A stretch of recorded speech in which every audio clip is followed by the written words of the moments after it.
Mm.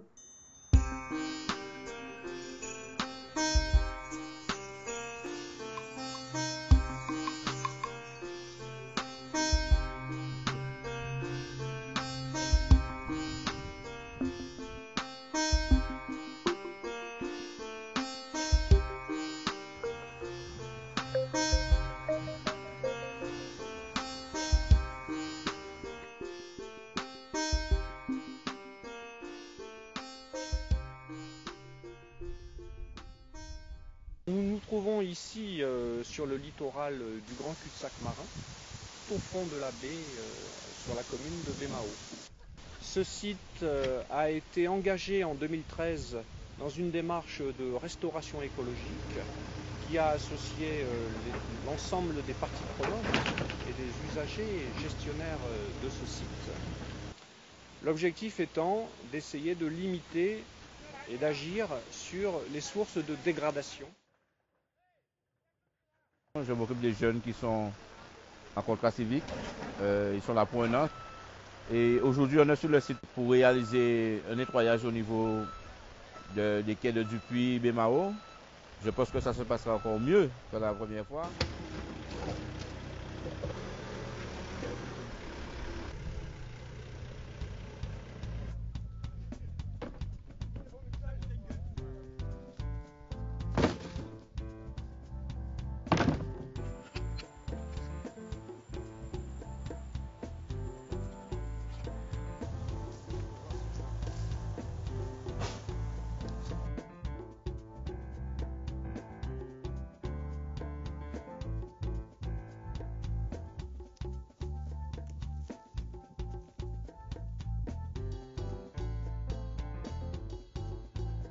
Alors ici où nous sommes, à Dupuis, Pointe-Saint-Vaast, nous sommes sur un site qui originellement c'était de la forêt, soit de la forêt inondable comme la forêt marécageuse, soit de la mangrove qu'on a ici, soit encore de la forêt qui a complètement disparu, c'est celle sur terrain ferme, hein, la forêt sans pervirante saisonnière. Et dans aucune de ces trois forêts, il n'y avait de cocotier il y a ne serait-ce que 200 ou 300 ans. Donc c'est une espèce qui est introduite et qui en particulier à cet endroit-là gêne la régénération de cette forêt qui pourtant est l'état naturel de ce site qui appartient au Conservatoire du Littoral, donc qui est un espace qui a vocation à retrouver disons une physionomie la plus proche possible de ce qu'elle était avant d'être transformée par l'homme. Donc cette espèce, on le voit derrière, a des très grandes palmes hein, qui font 2-3 mètres de long et qui, quand elles tombent par terre, donc, ne se fragmentent pas du tout, contrairement aux feuilles beaucoup plus petites, hein, des myrtacées ou des goyaviers par exemple. Donc elle va faire de l'ombrage et empêcher à la régénération donc, des figuiers, des mauricifes, et puis également des palétuviers hein, plus près de la mer, de se régénérer normalement. Donc cette espèce qui est utilisée par l'homme, elle a tout à fait sa place dans des espaces transformés par l'homme, des espaces agricoles, mais auprès du bord de mer, il est quand même nécessaire d'en éliminer un certain nombre, donc le plus petit nombre possible, puisqu'il a quand même fallu plusieurs dizaines d'années pour les fabriquer, c'est du carbone stocké, c'est du sol qui est stabilisé, mais malgré tout, il faut en éliminer un certain nombre. Et ceux qui seront éliminés, de toute façon, seront valorisés de différentes façons. Donc les fruits, bien sûr, les cocos vont être utilisés, coco à l'eau, sorbet, etc. Les palmes peuvent être utilisées soit pour faire du paillage, soit pour couvrir hein, des ajoupas, par exemple, des petits carbets. Et en fait, c'est la partie qui est au centre, c'est ça? Oui.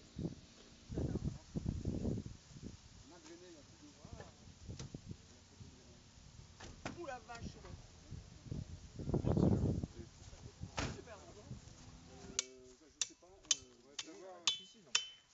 Attends, j'ai l'embarras du choix, il me semble. Merci. On est dans une vaste opération de restauration écologique de la baie de Dupuis, Pointe-Saint-Vaast. Les échasses, ce sont des racines aériennes que dispose le palétuvier rouge. Et donc, du coup, c'est grâce à ces échasses qu'elles peuvent s'implanter dans la vase. Donc, aujourd'hui, là, nous allons déjà procéder à un enlèvement de béton, car une minière de mise à l'eau a été installée, et donc ce qui empêche la replantation des palétuviers.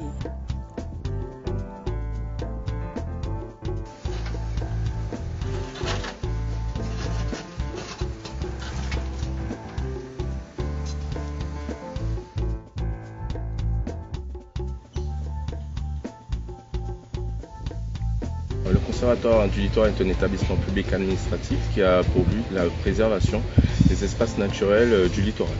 L'objectif principal, c'est vraiment la préservation des écosystèmes et de trouver le juste milieu entre les pratiques de type anthropique liées à l'agriculture, liées également à la pêche sur ces sites, et avec la préservation de l'écosystème.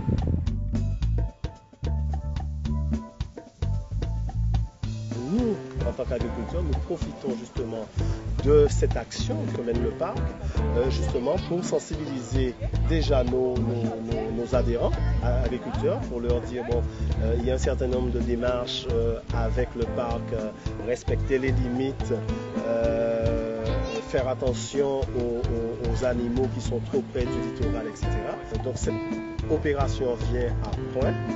Et ça nous permet justement de pouvoir nettoyer d'une part la zone, de la fleurir, de l'embellir et de la faire respecter. Puisque l'intérêt pour nous, c'est de pouvoir gérer les flux des gens qui viennent et qui font un peu n'importe quoi sur le GFA, donc sur aussi le littoral. Il y a deux problématiques principales qui se posent. D'abord celle de la dengue liée au développement de certaines espèces de moustiques et ensuite la leptospirose qui est, elle, en partie liée au développement des rongeurs. Pour ce qui concerne la dengue, il faut savoir que les moustiques qu'on retrouve en mangrove ne sont pas vecteurs de cette maladie.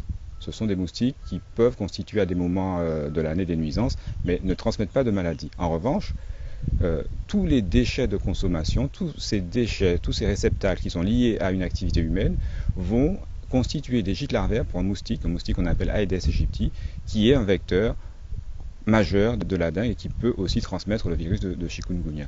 Donc c'est vers ces gîtes-là qu'il faut s'orienter et mettre en place des moyens de prévention. Mon rôle, c'est de mettre en place et de suivre la filière de collecte et de recyclage des déchets d'équipements électroniques sur la Guadeloupe.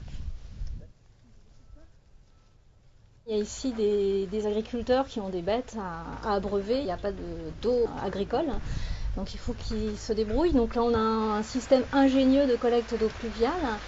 Maintenant la problématique pour nous c'est qu'ils l'utilisent comme contenant des réfrigérateurs ou congélateurs anciens. On a vu dehors que les compresseurs ont été enlevés, donc il y a risque pour l'agriculteur au moment où il coupe ce compresseur, puisque déjà c'est nocif pour sa santé et ensuite pour l'environnement. Et puis on a donc là du matériel qui va rouiller, qui va s'abîmer.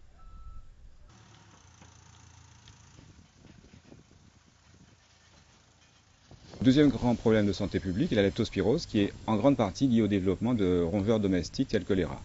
Pour prévenir cette maladie, deux axes: éliminer toutes les sources de nourriture telles que les noix de coco qu'on retrouve ça et là dans le secteur, et supprimer tous les endroits où ils vont pouvoir se reproduire, où ils vont pouvoir nidifier, tels que les encombrants qu'on a pu voir tout à l'heure.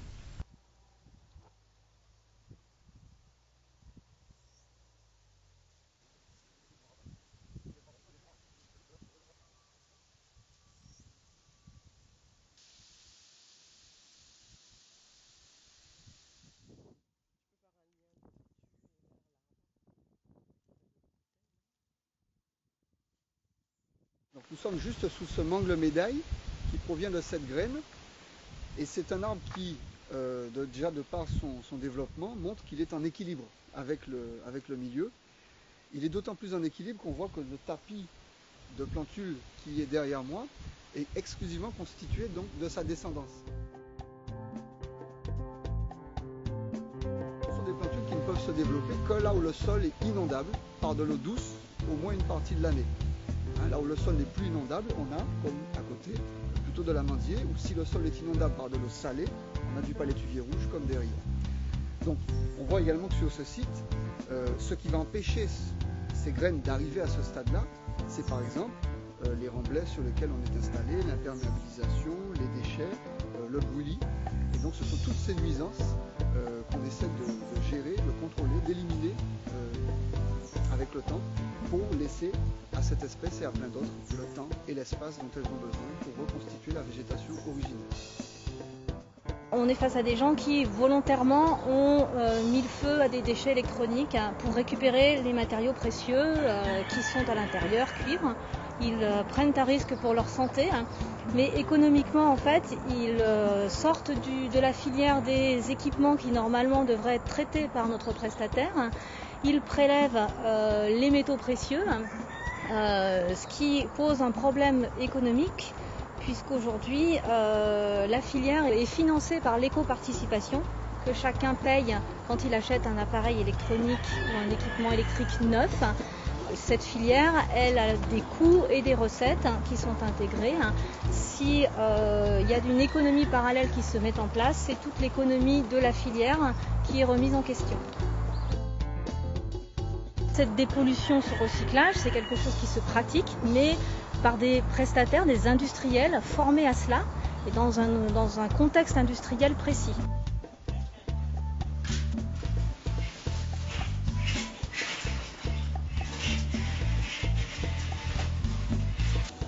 Sur le site d'ailleurs, on récupère l'ensemble des frigos des points de collecte de la Guadeloupe.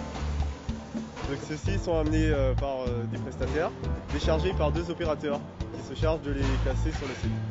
Ensuite, un autre opérateur va se charger de pomper les gaz et de dépolluer ces frigos. Qu'est-ce qu'on entend par dépolluer? Donc on pompe les gaz, on récupère les compresseurs. Dans ces compresseurs, il y a de l'huile. Cette huile-là est récupérée. Les condensateurs dans chaque frigo sont retirés.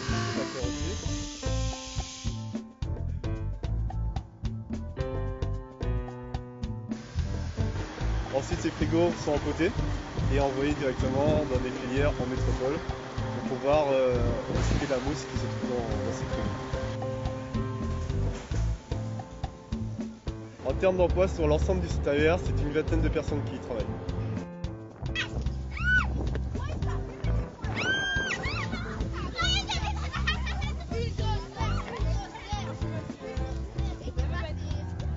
Les objectifs de cette opération ont été de limiter et d'agir sur les sources de dégradation qui mettaient en péril cette forêt littorale. Ces sources de dégradation sont essentiellement liées à des pratiques agricoles qui ont, avec le temps, fini par grignoter tout cet espace littoral, à la présence de dépôts sauvages d'ordures, à l'exercice d'activités récréatives qui ont conduit à la construction de cabanons plus ou moins abandonnés à ce jour. Les résultats obtenus sur cette opération ne sont pas négligeables puisque nous avons obtenu la démolition de 9 cabanons, l'abattage de 42 cocotiers, l'évacuation d'une 50aine de tonnes de déchets et de gravats et la plantation d'une 50aine de jeunes arbres d'espèces adaptées à cette forêt littorale.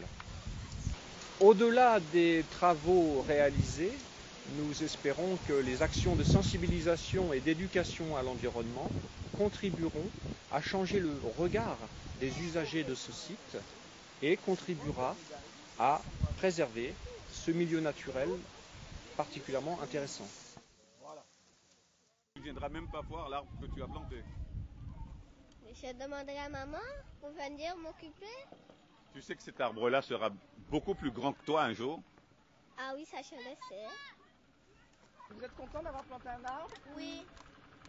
Vous allez venir vous en occuper? Oui. Oui, des fois. Mais moi, comme mon père vient pêcher ici, donc je pourrais venir m'occuper de mon arbre. Et ce sera l'arbre de qui? De lui et moi. En fait, chacun aura des arbres. Tout à l'heure. On va vous demander.